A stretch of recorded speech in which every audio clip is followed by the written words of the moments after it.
The snow had not yet settled on the birch trees when the deal was made, but everyone in the village would remember that day as clearly as if it were carved into ice. In a forgotten corner of Russia, where the road narrowed into mud and stories traveled faster than trains, people whispered that a man had bought himself a bride for $3. Some said it with laughter, others with disgust, and a few with pity, but no one bothered to ask what had really happened.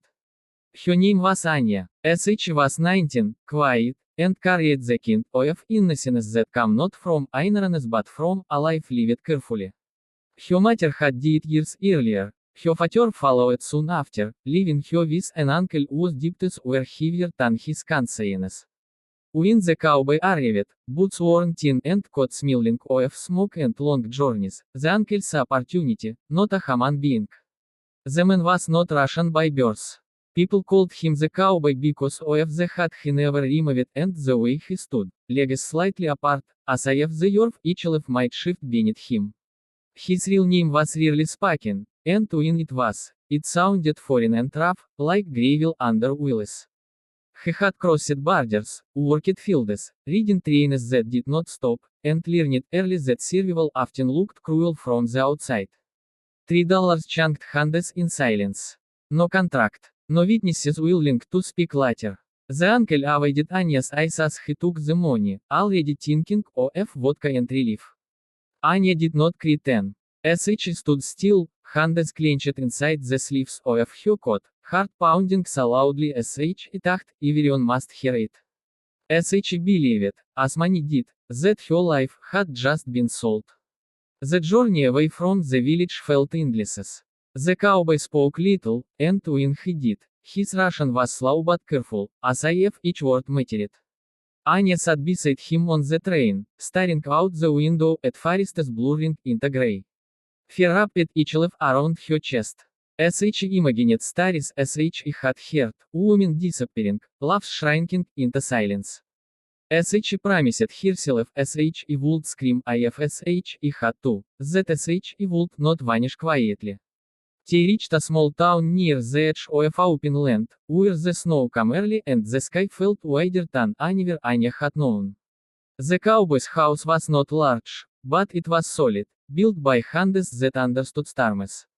Inside, there was warmth, soup already simmering, and a bed prepared in a separate room. This confused her more than cruelty would have. Days passed. He did not touch her. He did not order her. He worked from dawn to dusk, repairing fences, helping neighbors, earning nods of respect from people who had known hardship themselves. At night, they ate together in silence or spoke about small things, the weather, the horses down the road, the way the wind chunked before snow. Anya watched him closely, waiting for the moment that truth would reveal itself. But fear does not fade easily. It sleeps lightly and wakes at every sound. Anya kept her shoes near her bed, planted escape routes in her mind, counted steps to the door. As she noticed the cowboy watching her too, not with hunger, but with something like regret. The town noticed as well. Rumors grew sharper, uglier. They said the foreigner had bought a girl like cattle. They said as she was trapped, too afraid to run. Children stared. Women crossed themselves. Men judged silently. Anya felt their eyes on her whenever as she stepped outside, felt her identity shrinking into a single story as she had not chosen. One evening, after weeks that felt like months, the cowboy asked her to walk with him. The snow had fallen thick, turning the world white and quiet. They stopped in an open field where the land rolled gently and the sky burned orange with the setting sun. Anya's heart raced. As she thought this was the moment everything would change, when kindness would end. Instead, he took off his hat. He knelt in the snow. The movement was so sudden, so unexpected, that Anya stepped back. Her breath caught in her throat, and before she could stop herself, she screamed. The sound cut through the field, raw and full of terror, echoing the fear she had carried since the day the money chunked hands. He froze, eyes wide, hands open and empty. I'm sorry, he said quickly, voice shaking. I didn't mean to scare you. Agnes scream faded into sobs sh he did not know sh he was holding back. Years of losses, weeks of fear, the weight of being treated like an object crashed down on her all at once. Sh bucket away, shaking, tears freezing on her cheeks. The cowboy stayed where he was, kneeling, letting the cold beat into his legs as punishment he believed he deserved. When sh finally looked at him, really looked, sh is a something sh he had not expected. Shame, fear, hope, I didn't buy you, he said quietly. Not the way they think. Not the way you think. He reached into his coat slowly, carefully, and pulled out a folded piece of paper. He placed it on the snow between them, then pushed it toward her. Anya hesitated, then picked it up. It was a train ticket, dated weeks ago, to a city far away, a place with schools, work, anonymity.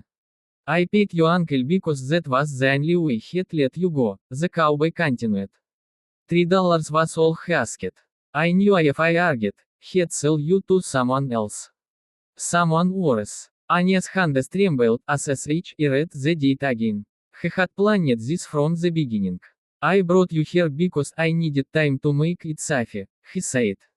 I needed you to see I wouldn't hurt you. I was going to take you to the station tomorrow. But, people talk. They judge. I thought if I asked you properly, if I showed them respect, maybe they'd stop. He looked up at her then, eyes bright with young tears.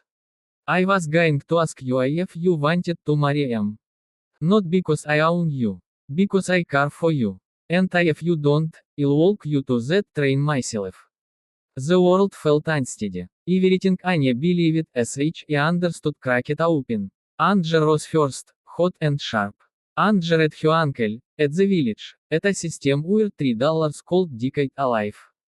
Then come confusion, then something softer, more dangerous. Sh thought of the nights he slept alone, of the way he always knocked before entering her space, of the silence that had never felt threatening. Sh thought of the rumors and the loneliness sh he felt even among people. Anya took a step forward. Then another. Sh did not touch him yet. You should have told him, sh he said, voice hoarse. I know, he replied. I was afraid you wouldn't believe him.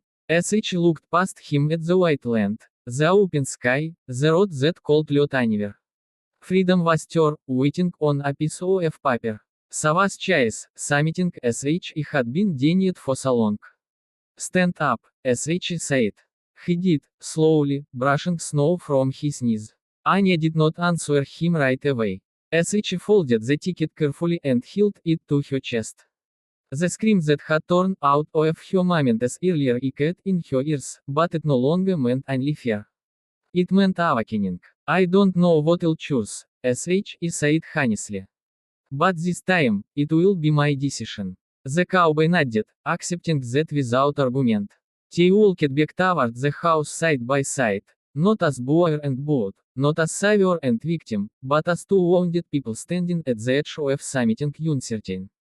In a land where stories often ended badly, this one paused, waiting for Anya to write the next chapter herself.